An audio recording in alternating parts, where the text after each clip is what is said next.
دوستوں، آج ہم بات کرتے ہیں ایک بہت ہی اہم مسئلے کے بارے میں، جس مسئلے کا رواج ہماری عوام میں بہت زیادہ ہو گیا ہے، اور اس مسئلے کا تعلق ہماری اسلامی ماؤں بہنوں سے ہے۔ وہ مسئلہ کیا ہے؟ وہ یہ ہے کہ عورتوں کا نامحرم منیہاروں کے ہاتھ سے چوڑیاں پہننا کیسا ہے۔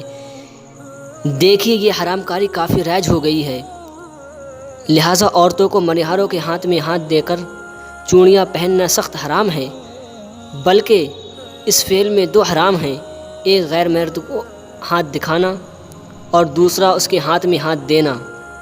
لہٰذا ہماری اسلامی ماؤں بہنوں کو چاہیے کہ اللہ تعالیٰ سے ڈریں، اس کے عذاب سے بچیں اور اس فعل حرام کو فوراً ترک کر دیں۔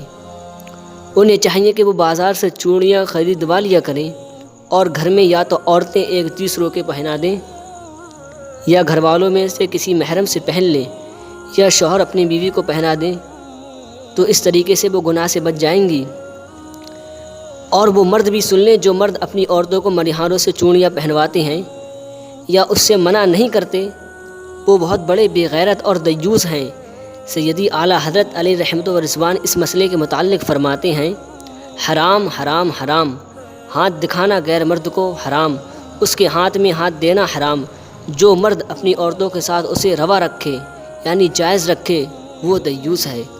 تو ہماری ماں بہنوں کو چاہیے کہ وہ اس حرام فعل سے پرہیز کریں اور اللہ تعالیٰ سے ڈریں، اور اگر انہوں نے یہ کام کر لیا ہے تو اللہ تبارک و تعالیٰ کی بارگاہ میں توبہ کریں۔ السلام علیکم۔